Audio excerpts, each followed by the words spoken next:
Make a very fancy maker. This was like. All right, let's get started. Today I'm going to be talking about blockchain. And before we get started, we're going to be playing in Boiler CTF tomorrow at 6. We're going to play somewhere in Siebel. So yeah, play with our arch nemesis, Purdue. Just kidding. Um, and yeah, there'll be pizza, so don't worry about food. Now the meeting flag, give you guys a minute to get this in and we'll go back to it after the meeting's done.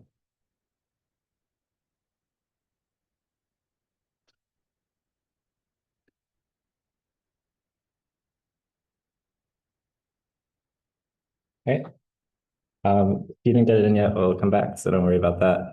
So first off, we're going to talk about like what blockchain is specifically in cryptocurrency. So traditionally, finance has like trusted institutions like your bank, and you sort of trust that when you put money in your bank, you'll be able to withdraw it at some later time and that they'll keep an accurate record of what's going on. But what if we don't want to trust a particular institution? That's where kind of this whole like blockchain comes in. Some of the goals are we want it to be decentralized. So again, no central authority. We want cryptographic means to verify everything that's happening. And we want to prevent double spend. So that means if you send some money to someone, you can't just claw that back and send it somewhere else, right? And then more generally than that, we want to maintain state integrity, which means that whatever happens in the blockchain cannot change. You can't undo what has happened. So the way that we do this is with digital signatures. So that's the cryptography that we need. Distributed ledger, which means that everyone can see the current state of the world and is distributed across many machines. And then in order to agree on what this ledger actually is, we need a consensus mechanism. And in order to kind of network this all together so everyone could communicate, we need a peer-to-peer network. So now I'm going to talk about Bitcoin, which is kind of the first blockchain cryptocurrency, right? It allows parties to transact Bitcoins between each other using digital signatures to authorize this. So the state of the network is validated through cryptographic means, which means there's no trusted party. And the main one of the big innovations here is the proof of work consensus mechanism, which I'll talk to a little bit later, but that is the way that we know what the state of the world is. And an example of what you might use Bitcoin for is you just want to send money to someone. And yeah, it's fairly simple. The next one that we're going to talk about is Ethereum, which extends kind of the idea of Bitcoin to a more general class of things that you can do on the blockchain. So Turing complete applications, if you're familiar. This means that we can interact with what's called smart contracts, which is basically applications that live on the blockchain. And so it's like, NFTs you've probably seen, trading, and maybe governance. So governance is like if you want to vote on something, the majority of token holders can decide what passes. So an example would be like voting on a governance proposal. So it's a lot more powerful in what you can do versus Bitcoin. So some review of the cryptography primitives that we're talking about, digital signatures. So the way digital signatures work is a party will have a key pair, which is a public key and private key. So the public key is distributed widely, and that is sort of the identifier of a given party. And the private key is what the party holds secret and allows them to say that they have authorized a message that corresponds with their public identity. So a signature is the actual cryptographic proof that you verify that you are in possession of the private key that corresponds with the public key that you've distributed. So now a review of hashing. It's a one-way function, so you can take an arbitrary length of input and goes to fixed length output. The idea here is that it's very difficult to find two inputs that give the same output. So if you get some hash output and a corresponding input, you're pretty sure that that is the input, which gave you that output. So an example of two of these is in Bitcoin, you use SHA-256, and then in Ethereum, you use what is essentially SHA-3. Transactions are kind of the basic unit they use to interact with a cryptocurrency system. This uses the digital signature so that the party authorizes said transaction. and it's authorized for that user's public key, and it modifies the state of the blockchain on behalf of that user. So distributed ledger is what is actually recording the state of the system. So, who has how much money, what is going on within smart contracts in the case of Ethereum, like what information they have stored on the blockchain. So maybe an example of some state is that a given user has $1,000, or that maybe some governance proposal has actually passed. So now a blockchain is how the ledger is stored. Transactions are grouped into blocks, which are produced at some regular interval. The blocks are identified by their hash, which you can see kind of at the top there. And then the reason it's called a blockchain is because the blocks are chained together by basically what is kind of like a linked list, where the previous block's hash is included in the current block, so that you can kind of work backwards and verify that all of these blocks are part of the current blockchain. Yeah, so like as you can see, they're just linked together with these arrows with the previous hash within the next block. So now like this is great, right? But like, how do we even know that we should trust any of this? So that's where kind of consensus comes in. How do we determine what is the true state of the world? We need some mechanism for determining what's known as the head block, which is what is the most recent block. And the rest of the state is sort of derived as a consequence, because everything in that head block tells you what is the state of the world, essentially, because you can work backwards from there. And we need it to be difficult for a single entity to take control of the network. So the way that Bitcoin solved this is with what's known as proof of work consensus. So consensus is determined by you being able to demonstrate a lot of computational power. So blocks get their authority by demonstrating that there's been a lot of computational effort put into deriving them. So what's included in the block that I didn't include in the previous slide is what's called a nonce. So basically, this is included in the hash calculation. And the idea is you keep brute forcing nonces until you get a block hash that is low enough. So like, as you can see here, there's a lot of leading zeros. This is, if you look at like a Bitcoin block hash, you'll see a lot of zeros in front, which means that the miner had to do a lot of nonce brute forcing in order to get enough zeros at the front.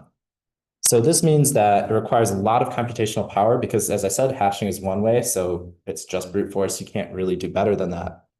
And the mining difficulty is adjusted to dynamically pace the blocks at a regular interval. So that means like if somebody makes a big breakthrough in mining, which has happened in the case of Bitcoin a lot, like there's specialized computers that are designed just for computing these hashes. If somebody just buys a ton of those, the network doesn't start producing blocks like 10 times faster or something. It'll increase the difficulty to level out the pacing. So yeah, this is great. Now we know how to determine the state of the world. The state is true, but how do I know what it is, right? How do we interact with each other? So this is where the peer-to-peer network comes in.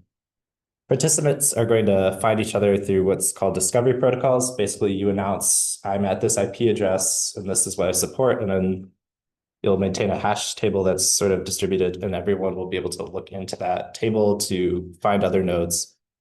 And then what participants, once you've been discovered, what they're responsible for is to share pending transactions. So let's say you become aware of a transaction, you should broadcast that out to your peers.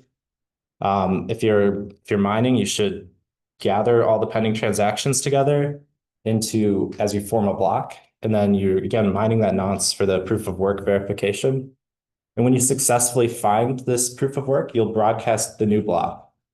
And you should only accept valid blocks as the new state of the blockchain. So you're responsible for making sure that everything is as is advertised and you're verifying everything. So altogether, how would a party Bob send Alice $10? How would this work? So Bob is going to sign their transaction, which is authorizing $10 to be sent to Alice. Alice sees what the current state of the blockchain is, which is they don't have any money yet. So they're waiting.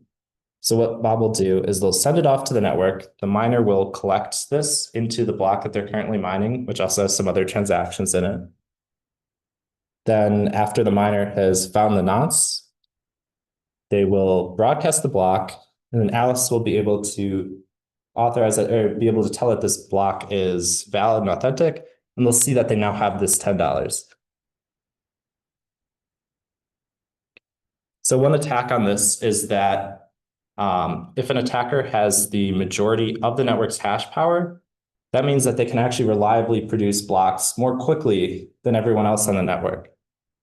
So they can arbitrarily manipulate the network and rewrite history. So a couple things that could go wrong here is double spending, which is kind of you send some money somewhere, then you create a new blockchain where you haven't sent that money out, and then you can send it somewhere else. So two people at different times thought that they had that money from you.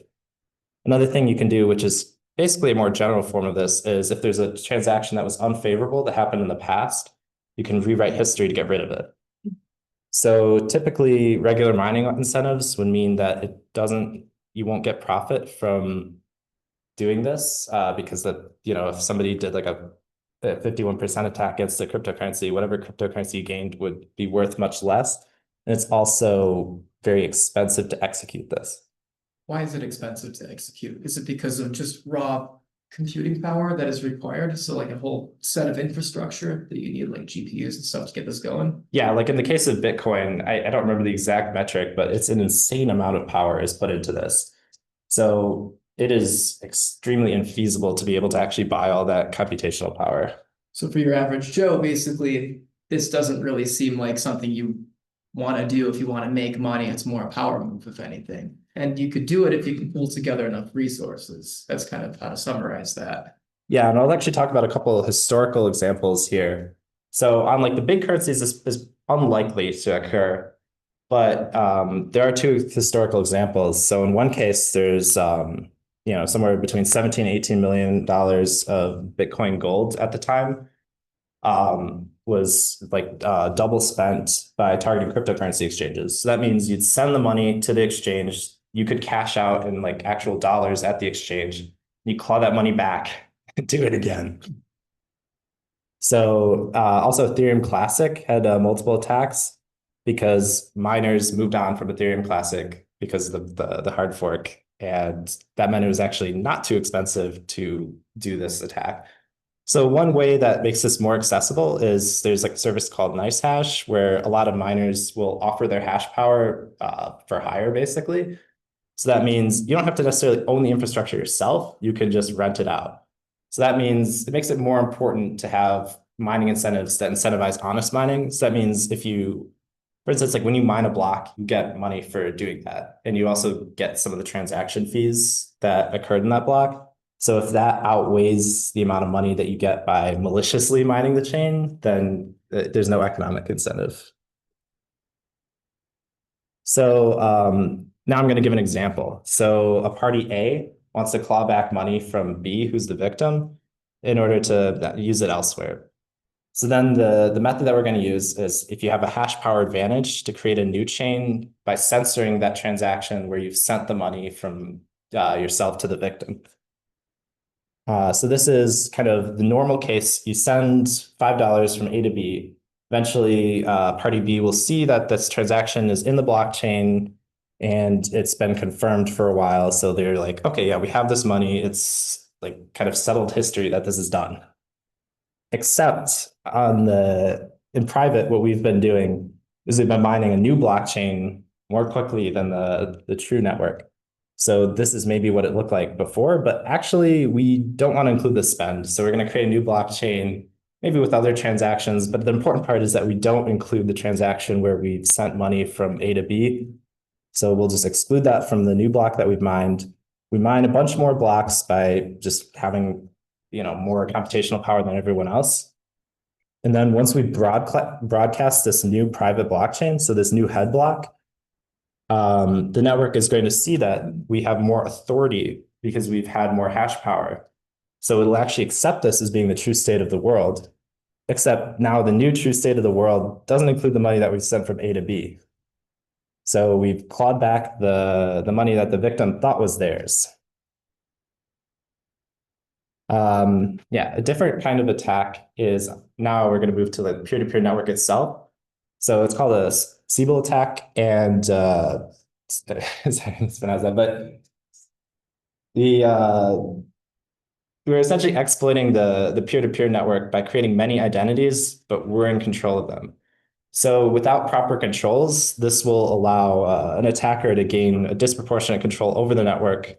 So one thing is you could do various denial of service attacks, and one that's I think had some research done on it is an eclipse attack, where the idea is that like true nodes in the network are going to be completely isolated from each other by you just having so many more identities that other nodes are just going to connect to only your malicious nodes, and then you can completely cut off that node from the network or feed it like false information, whatever you'd like, and it would have no mechanism for discovering the true state of the world. So now we're going to talk about specifically Ethereum stuff. So one thing that Ethereum has is called smart contracts. It's essentially these Turing-complete programs which are stored and executed on the blockchain. And they can even interact with each other, and or you can interact with them directly with the transaction. So everything starts with a transaction, but then smart contracts can kind of talk to each other and in an interactive way. And you can, I guess kind of the idea of a smart contract is these are contracts which are not executed by like particular party having to do it. It's just done by the blockchain. So no one has to like oversee it like you would maybe in a traditional contract. In Ethereum, these are written in a language called Solidity, which I'll show right here. So this is like an example of probably what would be kind of a useless contract. It's basically a smart contract, which is just has a counter. So you can increment or decrement on it, and you can get what the current state of the counter is. So this is sort of like a very basic contract that you could, deploy and I guess have a counter if you wanted it for some reason. So then some like kind of attacks is, these are just usual software, right? So there's typical kind of vulnerabilities, integer like underflow or overflow, just general logical bugs and improper access controls. Because in some cases, even though everything's supposed to be decentralized, you might have like a particular address that has more authority over a contract, but if you don't properly enforce that access control, then things can go badly. So due to the interactive nature of smart contracts, there's a type of vulnerability called reentrancy, which I'll give an example of later.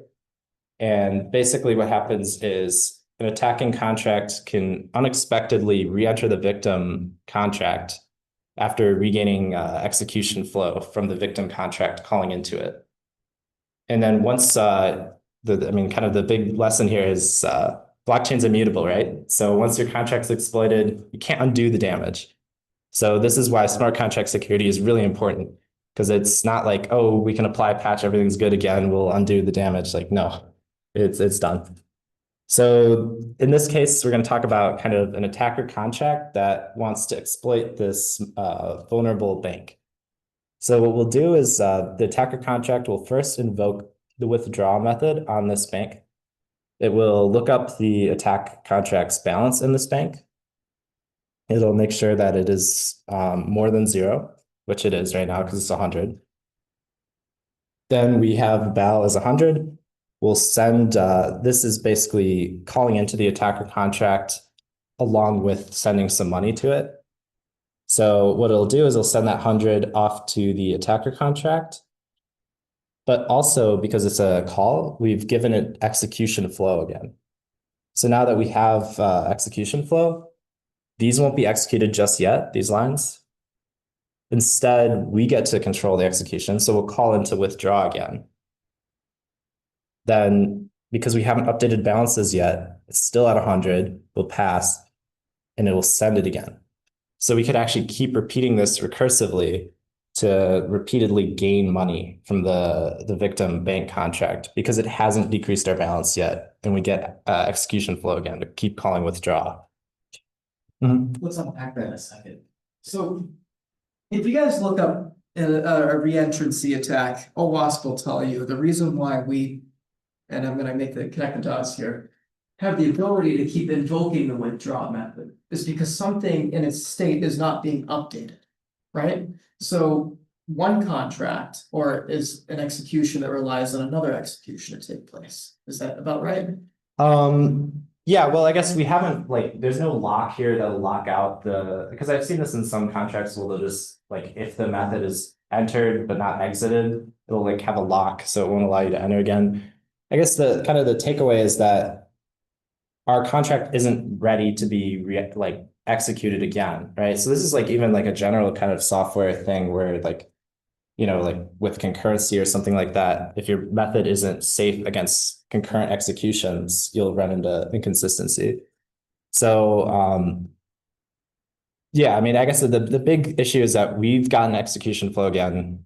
The state of the world balances hasn't been updated properly yet. So yeah, we can just keep repeatedly doing this. That's the key. Yeah. As long as there's no update happening, you can keep it going.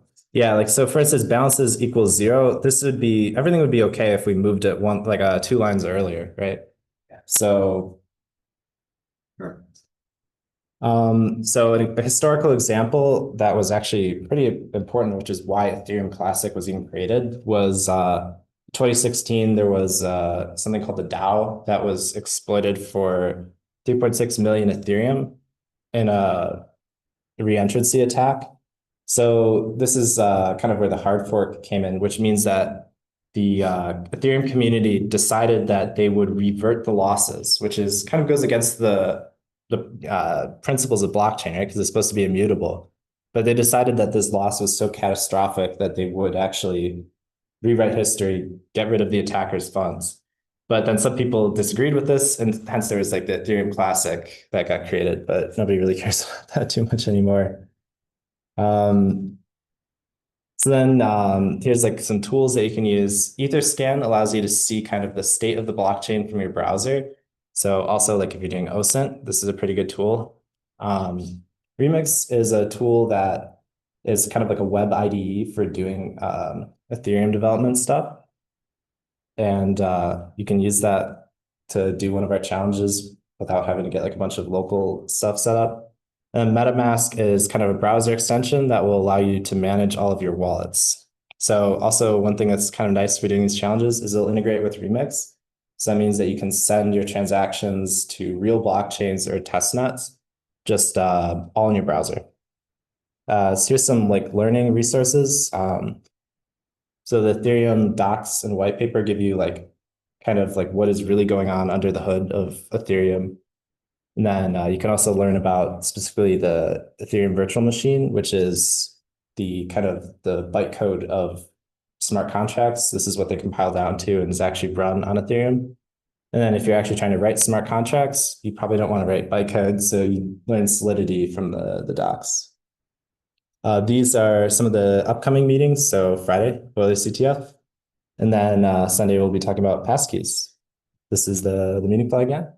And feel free to ask any questions. I know we went through like a lot of different topics today, so feel free to ask about them.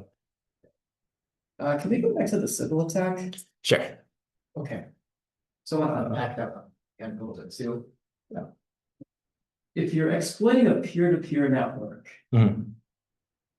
what you determine is in order to have the most power you can on a network, you have voting power, right? Yeah, or this is sort of outside of the kind of blockchain consensus.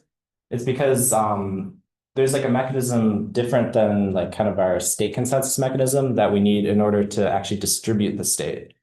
So it's actually like an entirely different protocol that's used for like discovery and just generally managing these peer-to-peer communications. So like kind of it has like a bit of different security properties, right? Like you're not like mining and everything doesn't have to do directly with how like the discovery works, for instance.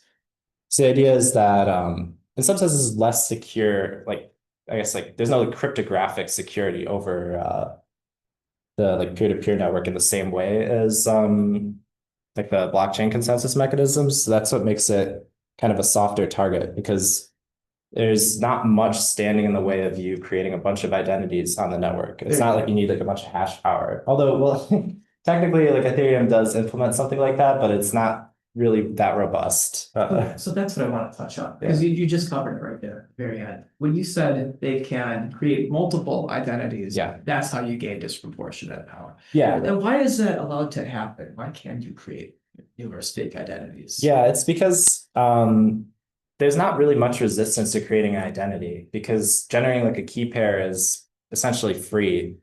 The main limiting factor here is actually kind of IP space. Like for instance, Ethereum will limit the number of connections that you can do on like the same 24 block, which it means you have to actually control a lot of IP space in order to create a lot of identities.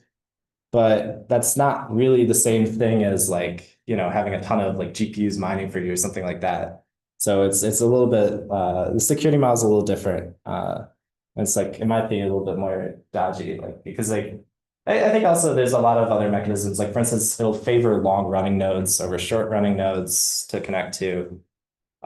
Things like, well, in a way, through like the emergent properties, that they'll like connect to longer running nodes generally. So there are some properties that will benefit you from running into Eclipse attacks, but believe there actually was some historical, at least research around on Ethereum, like Eclipse attacks. And I don't know, at least to me, this is sort of a kind of more concerning weakness because like even if all the cryptographic stuff is okay, if somebody just gets like a ton of IPs, they can like over time begin to cut the network off from each other, right? And then you could just straight up like say like a given peer just doesn't know what's going on in the blockchain anymore. Yeah. Is it like one identity to an IP or is it like temporary? Yeah, so the identities are kind of identified by like their like I guess key pair. And you can have like a ton of identities on a given IP address, like that's allowed. Nodes won't connect to your IP address like a bunch of times, for instance, but it is allowed and you can do it. I guess kind of the risk there is that you can create a bunch of identities on a bunch of like you could do like maybe like a bunch of identities per each IP that you have, and the network is pretty likely to connect to you a I was lot. considering like using like all of the Tor nodes or something like all at once, right? So it's like a huge amount of space you might be able to go grab or something like that. Yeah, like if you had like a lot of IP space, you could. The only thing is like even like if there's even like you're connected a little bit to like non-malicious nodes, you'll still be able to get the state of the world, although maybe slowly. But yeah, I guess the risk is if you get entirely isolated, which is kind of what makes it hard because there's a lot of nodes that are running that you'd have to, cut someone off from all of those. But yeah. I guess you said the mitigation against the human percent tank is that it takes like the computation power that you use to carry out the attack is more than what you would need to actually like mine that. So, Yeah, exactly. but what if the objective of the attacker is to like screw someone else up? Yeah, I mean that's kind of the idea is if you're censoring a transaction. So if you can do that, right? Like, in our example, we censored a transaction where we were sending money to somebody, but you could, in theory, like you just arbitrarily censor something. So if that gives you enough economic benefit to be able to buy up enough hash power, then that is a risk. It's just in the case of Bitcoin, it's very expensive to do so. But yeah. For the sense of like, what if the attacker's objective is not to make? Like they're happy to spend as much money as they want. Their objective is for whatever reason they want to make someone else lose money.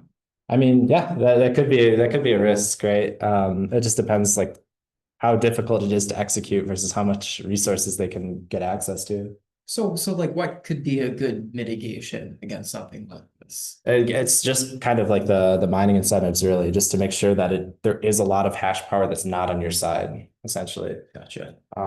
Yeah, that's the case why like these other like smaller currencies get attacked because miners aren't that interested in them. But yeah.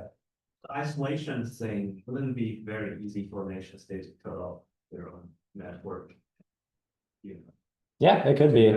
If you have control over like the underlying infrastructure, like the network, yeah, that could be because I don't think the discovery mechanisms, like you might know, even if you could find out that nodes exist, but you can't connect to them, you'll have to connect to some node.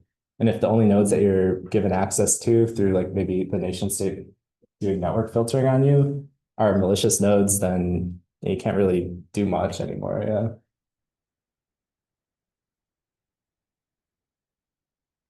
Mitigation against Sybil attack? Is that more like a consensus like algorithm, something that like ties you to an identity more? Not really. There's no like I feel like it's sort of like kind of more ad hoc solutions, unfortunately.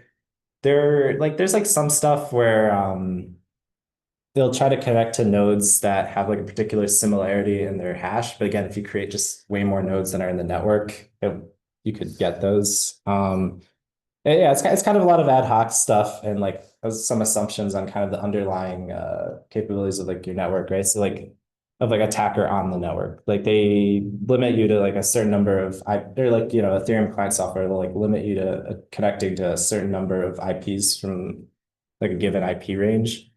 So yeah, it's just kind of more ad hoc, unfortunately, I think. I don't know if there's like a super great way to solve this. Obviously, like projects like Tor also run into issues with stuff like this. I'm not as familiar with what goes on there, but yeah, I think there's like things like reputation in Tor, but I'm not really aware of something like that in Ethereum.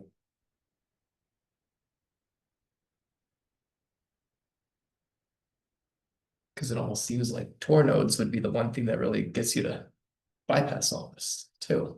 Yeah, in some sense, but it's just I don't know, like a lot of blockchains may have like thousands of nodes. So in order to completely isolate a given node, you would need to have, I think, many times more than the number of nodes that actually exist in the network.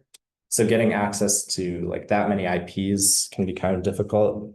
Like it's fairly easy to actually at least connect to about every node in the network, but in order to be all of the connections to every node on the network it becomes much more difficult, right?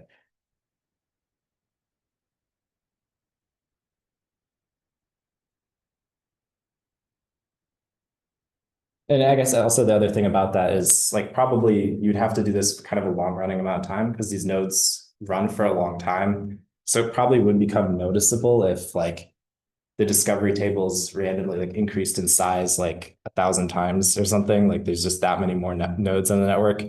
And then the nodes would have to slowly like drop off from connecting to other peers that they're established to before and then connect to your malicious nodes. So this process would take a long time to kind of be able to fully isolate a node from the network. That's kind of one of the mitigations. You can't just spin up all these and like in an hour everybody will be connected to you. It'll happen very slowly because nodes tend to stay connected to each other for a while. A lot of people can want to access the blockchain for many reasons, but if you had to put in your own words, like who do you think would be the likeliest kind of a threat actor that would do this? They would do like a Sybil attack. Honestly, I'm not sure. Like I know like there's been like just straight up like DOS attacks on Ethereum that like I don't know what they really accomplish for the attacker. So like honestly, like, even if you just want to DOS the network, but also kind of as we were talking about like from this like 51% attack, if you could truly eclipse like a lot of nodes on the network, you could like kind of falsely have a 51% attack, right? Where you could basically just censor the true blocks from being propagated and then just propagate your own. Even if you don't have the hash power advantage, you could just only broadcast the blocks that you want to have broadcast. So yeah, Maybe state sponsored. yeah, it could be. Henry brought that up earlier. I mean, Mm. that sounds about right, because how else would you employ that many resources, right? Unless you found a really nice way to have some sort of great underground infrastructure nobody knows about. Who does that? Yeah, I guess although the difficulty with like a nation state is that they probably have like a limited scope. Like they could mess with all of the nodes in like, I don't know, a given country or something, but it would probably be more difficult to like have like direct network control over the world. So in some sense, hopefully like the blockchain still kind of works outside of there. Like if there's like, network filtering that's affecting a particular region, but Need for a nation state and playing with cryptocurrency, you may as well just do a rug pull. it's true. I would do that, right?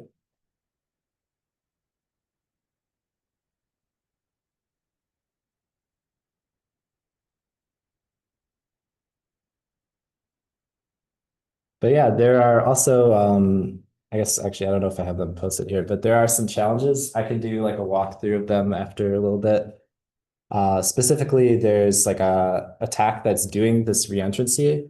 It's I think the contract's actually pretty similar to this one on the slide, so you can get an idea of kind of how you're supposed to attack this. I could demonstrate how to do that in Remix. It's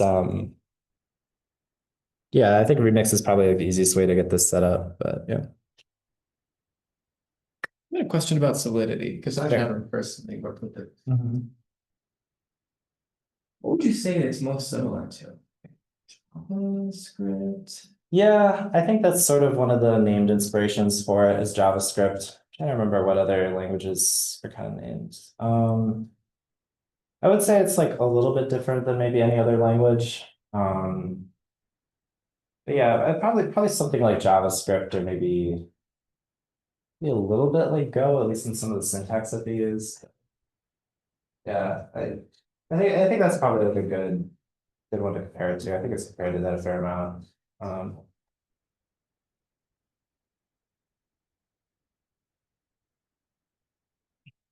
And I guess also one thing that's kind of interesting about Solidity, this is just kind of like a random detail, but when I was talking about like smart contract attacks, like integer, especially like integer operation, like overflow and underflow, Solidity kind of over time now has like added built-in checks that are enabled by default for these sort of things. So it's maybe different than like some other programming languages where this might not be like the top priority to have like built-in mitigations for these, but yeah.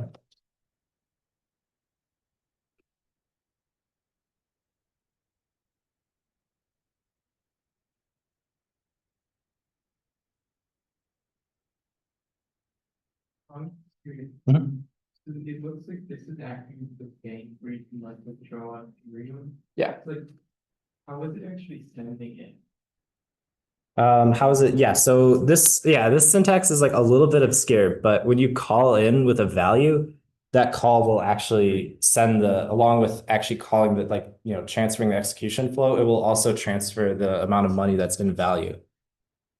Yeah, so like, well, like in deposit, it's sort of, this is maybe what the receiving side of this would see. It would see message.value is like, some non-zero amount because you've sent it money and it will, increase your balance and withdraws. Yeah, so this is again, this is a little bit contrived because there are other mechanisms for sending money in Solidity, but this is like a pretty like simple one that will also transfer execution flow along with the money.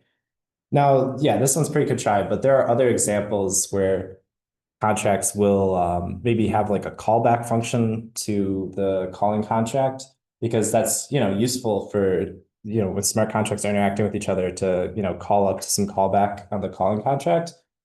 But if the contract isn't written correctly, a malicious contract could also write that callback function and then re-enter the victim.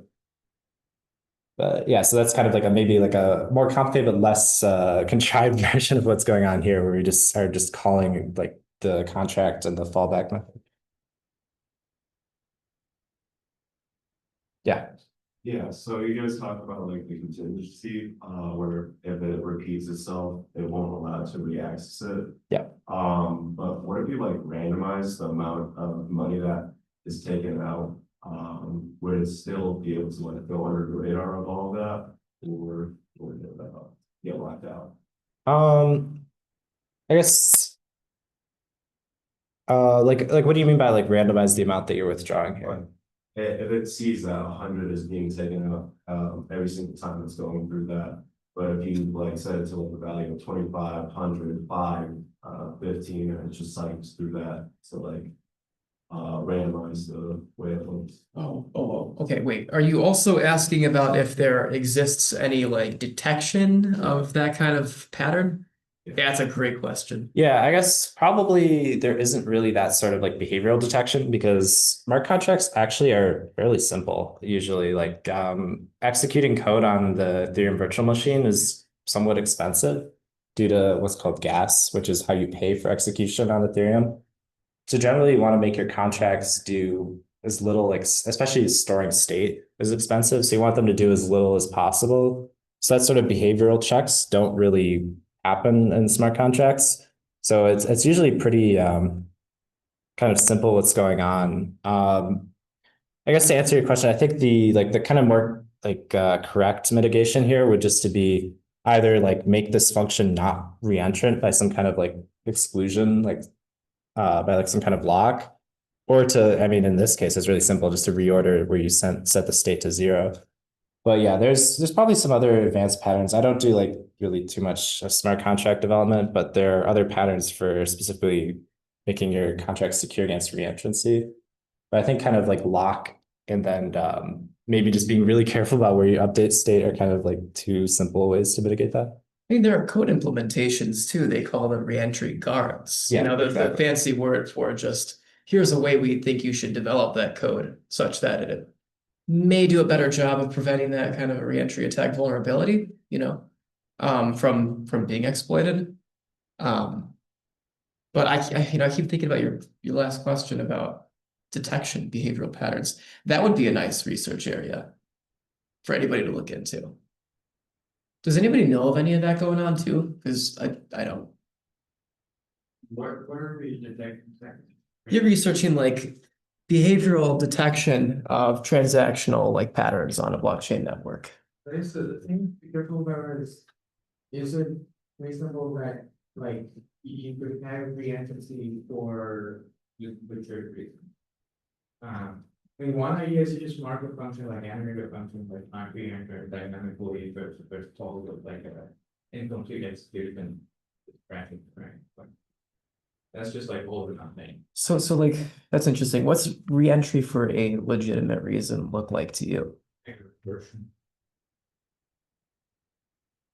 Okay.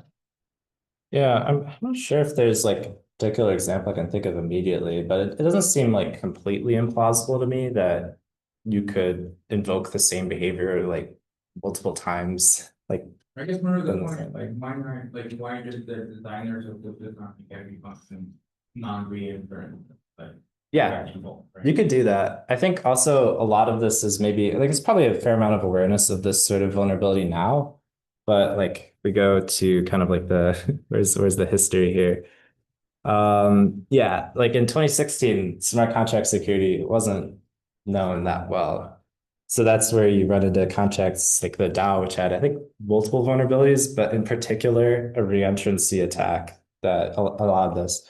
So I think, yeah, like kind of like what you're saying is like reentrancy guards are now like pretty commonly used and known.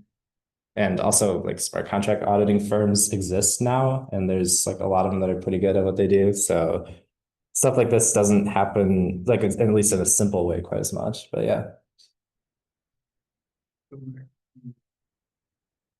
Yeah, like this one. Yes, so I was thinking, did you say one of the things you said before calling it that they're bound to? Yeah. When it seems like it can fail to send, so if you always said it before, once set it to 0 before sending it, then there's a possibility that you set it to 0 and it fails to send and now they just lost your money.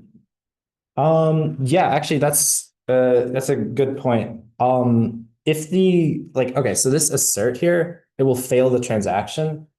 And actually the really cool thing about like Ethereum is if a transaction like has like what's called a reversion, like if it reverts here, it will entirely revert its execution. So there's actually no partial execution of a like a transaction. It'll either entirely execute or it'll error out, and none of the side effects actually occur on the blockchain.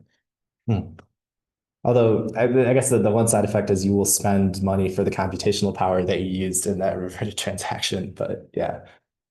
You guys talked about how it's like lifeless structure and earlier you guys touched upon like I think it was a 51% attack where you can just screw someone over and like erase how much money they have. How do you target that specific individual once everything is it's like a just giant list without like having to look great? Yeah, I guess kind of yeah, you kind of do have to do that. Like you have to carefully craft the blocks to exclude a particular transaction that you're trying to censor.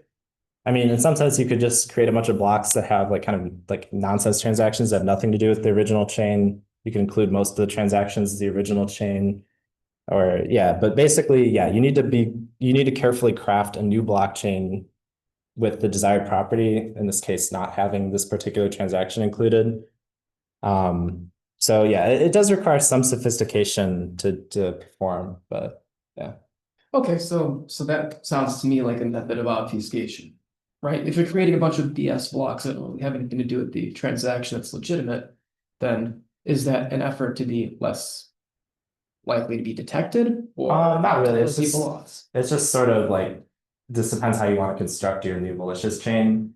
Because in some sense, you don't really care about the, like, or maybe you do, but let's say you don't really care about the original blockchain, it might just be easier for you to construct like blocks without much in them. It just sort of like, this is like very like implementation details that I don't think affect the attack too much. I mean, in some sense, these are kind of detectable depending on how quickly you do this, because what will happen here is like in this case, we say like n plus 50, right? What the public chain will see is that this blockchain, it's called it's called a reorganization, because all the way on the left-hand side, like block n through n plus 50 are now different than what we knew before. So if you have a really long reorganization, that is actually a pretty big sign that maybe something's gone wrong, right? Like if there's like maybe like, 5 or 10 blocks in the case of like Bitcoin that are reorganized, like that's like really weird, right? Because we should like all the miners should reach consensus pretty quickly on what the current state of the world is. So if we're having to say like go back and change some old blocks, like that can be sort of suspicious. But unfortunately, the consensus mechanism is such that it is actually the valid block is the one that has more mining power behind it. So that one, like the consensus mechanism would have to accept it, but you would notice that some reorganization has happened. So it's kind of like a heuristic. You could be like, well, that's something's going on here. But again, like there's not exactly like a clear remedy for this because the consensus mechanism would accept the new ones as valid.